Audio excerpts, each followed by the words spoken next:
Well, hi, thanks for coming back to the channel. If you watched the first video, if you didn't, well, welcome to episode 2.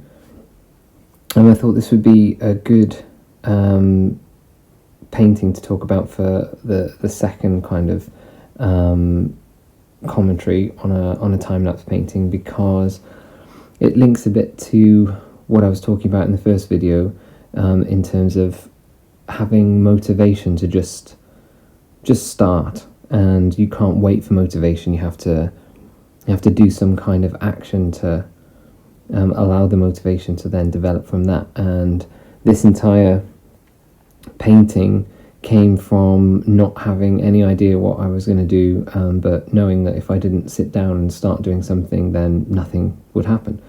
So yeah, let's go through the painting. I did it in 2 parts, so I'll move over to this version of it. So the reason I did it in 2 parts was I wasn't being very disciplined when I came to painting in the layers.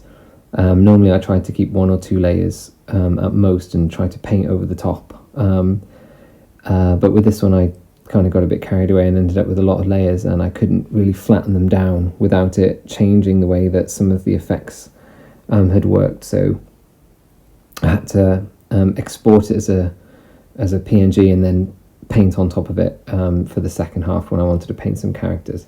But we'll start the playback so you can see where this came from.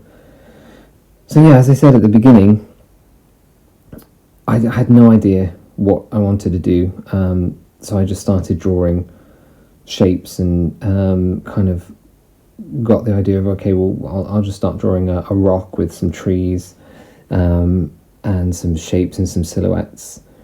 So I'm just exploring here. I'm just putting marks down, putting shapes down, and this is me kind of cutting in the rock shapes.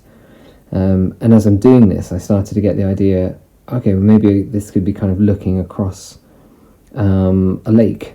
So, and you see the top of a rock, and underneath the water, and there could be someone sitting on the edge. And there's some kind of monster reaching up to grab them or something like that. You could see there I explored that a little bit. I just wasn't feeling right, so I thought, okay, we'll abandon that and let's just keep working on this kind of little landscape setting that I've got, and maybe some other ideas will just start to develop from that. So I'm starting to kind of put in the detail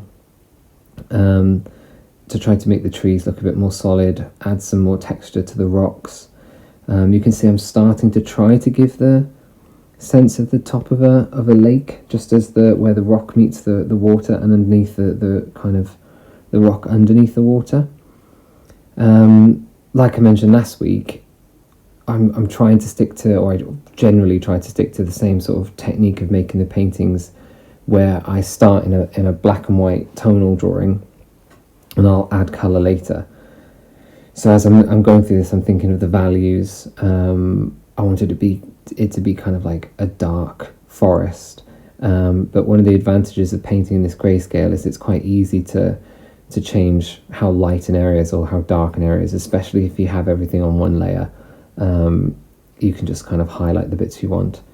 So here I thought, okay, maybe, again, just not really knowing what I'm doing, maybe there could be some glowing orbs, and then that sort of led me to this idea of this kind of heavily, like a heavy canopy of trees and some light barely shining through.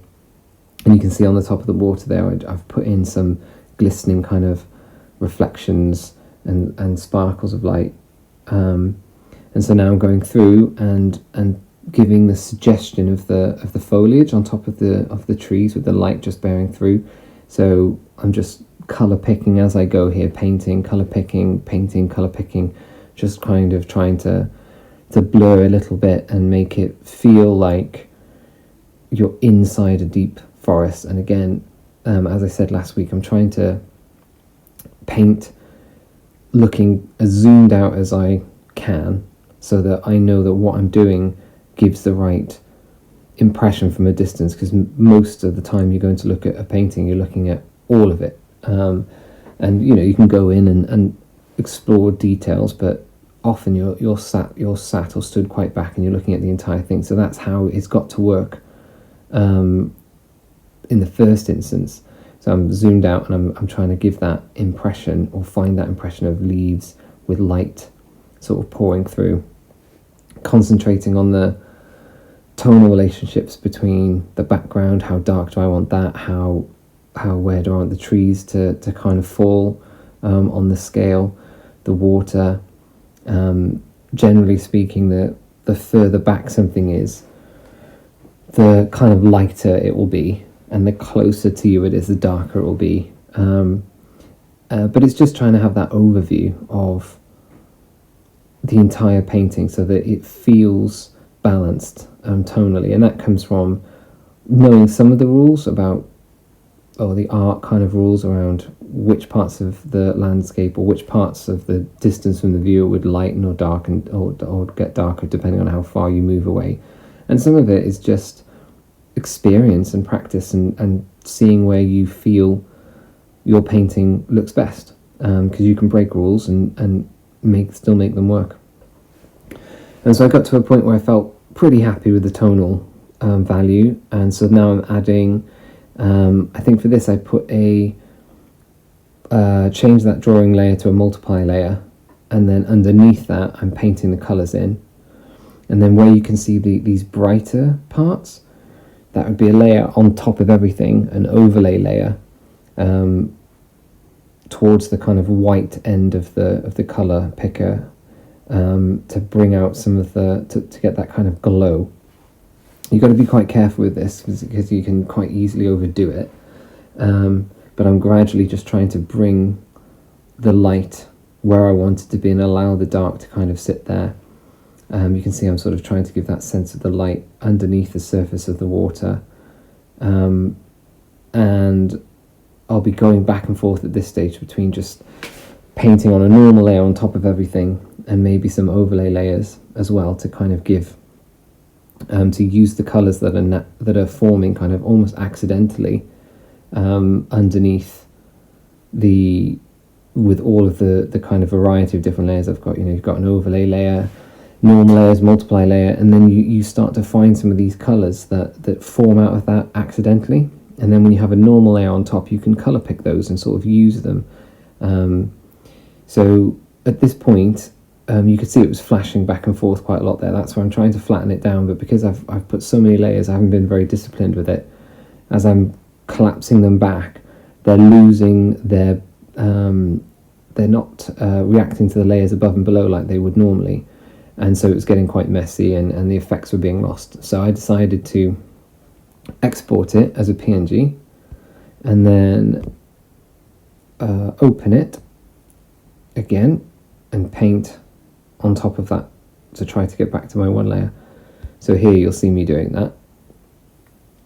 So here's the painting continued in another canvas, and almost all of this now will be just, this is a flat layer, and then on top of that I've got a normal layer, and I'm just colour picking and painting. So a lot of the beginning of the painting I'm dealing with the little orb, the colourful orb, the grass you can see on the island, the trees in the background, the bushes, the leaves, just trying to give the suggestion of plants and foliage and depth, without individually painting 200,000 leaves or whatever there would be in that image.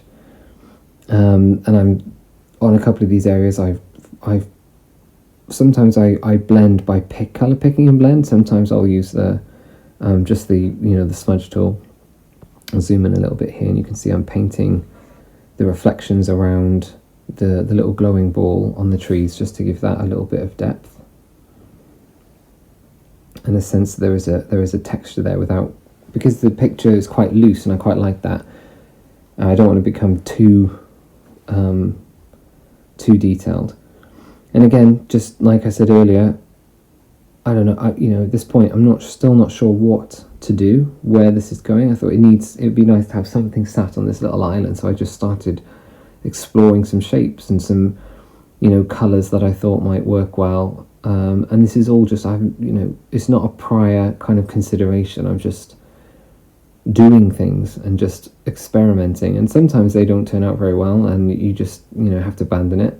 Other times you get something that's quite interesting, and this time I kind of stumbled upon these little characters. I'll zoom in a little bit, and so I'm just trying to explore their shapes and how they might be sitting, and this kind of like crouched little position came completely accidentally, but I really liked it, so I tried to kind of make some more of that, but they would have not happened if I hadn't have just started doing something, put a shape there, put a blob there, just let the painting sometimes develop itself as it comes through, and then one, it's like a cascading thing. One small little idea or step will lead to another, will lead to another, will lead to another. So we ended up with the idea of these kind of little creatures praying or worshipping this glowing orb. And now I'm going through, if you can see, I'm putting kind of reflected light underneath the water to give that sense of it hitting the rocks underneath, and just trying to bring a bit more life and light. I tried to leave this kind of light stage right to the end, even though it's kind of one of the most satisfying bits. If you do it too early, it's not as easy to work out where it needs to go, and it can be less effective. So it's best to try to leave that to the end, these sort of finishing touches. But yeah, that's pretty much it for this painting.